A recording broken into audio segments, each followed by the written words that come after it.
Goes in and the red light is about to appear. It's a small field, but they should fly. Ready to run. Gates spring, they're off and racing. Mervyn jumped okay. Caracapo got out actually best, but Mervyn's going to lead him from Sterling Estate. Just Act Natural.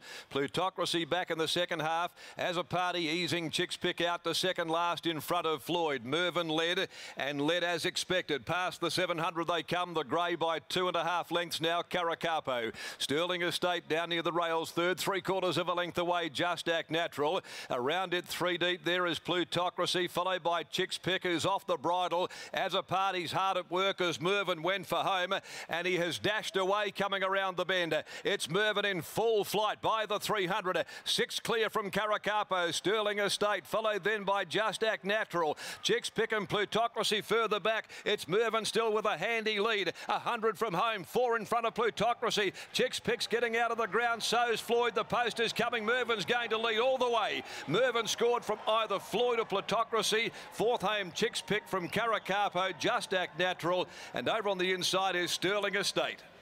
They just couldn't catch him. Mervyn first up. He's a flying machine over the short course.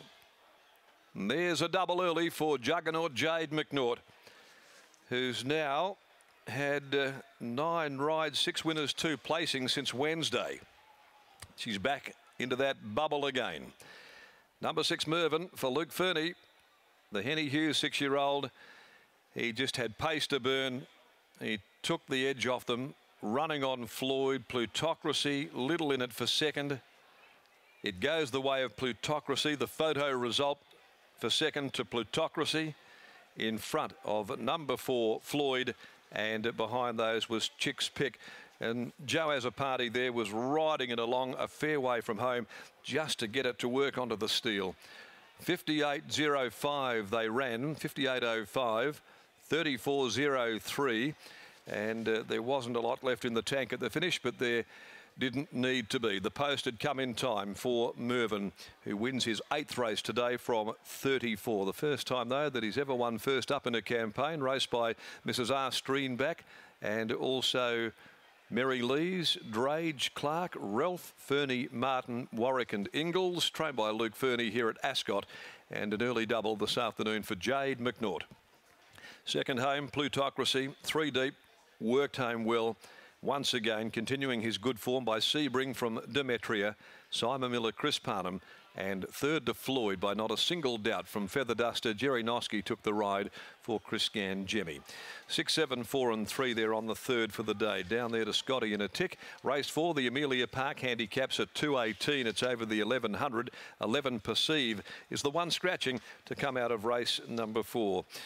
Let's go downstairs. It's a famous set of Goldfields colours there. The old red, black stripes, lilac sleeves and cap, carried by horses of the ilk of Feritha and co in some of the biggest races here in WA. Today it's Mervyn that carries them to victory. Jade McNaught's aboard, and here's the trainer, Luke Fernie, with Scotty Embry.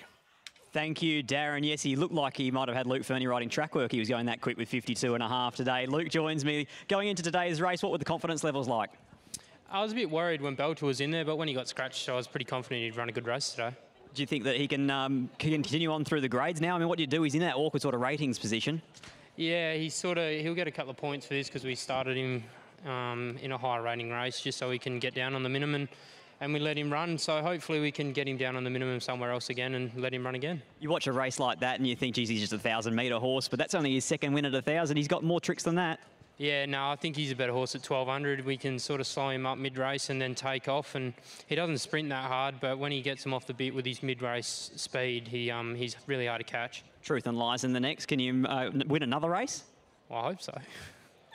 Well, if she gets the right run, I think she can be in the finish. And I know that you don't train Regal Council, but do you have a word on that galloper from your dad's stable?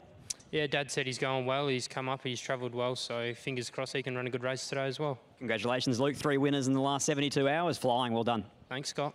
There's Luke Fernie, 6, 7, 4 and 3 will grab Jade McNaught. Jade, he just flies, doesn't he? He does. The stable and the horse, they're both flying. Honest to God, I didn't expect that performance. I thought he might have needed the run. He worked good on Tuesday, but he doesn't put too much into his work. He's an old gentleman, but he puts it to race day, so that's what you need. Any nervous moments in the last 100? Well, normally when I ride him, he just scrapes in, but he actually sort of kept kicking all the way to the line today. I was really proud of him. Congratulations, Jade. Well done. Another early double. Yeah, thanks, Scotty. There's Jade McNaught, who's in white-hot form at the moment. 6, 7, 4 and 3. Mervyn leads all the way for Luke Fernie.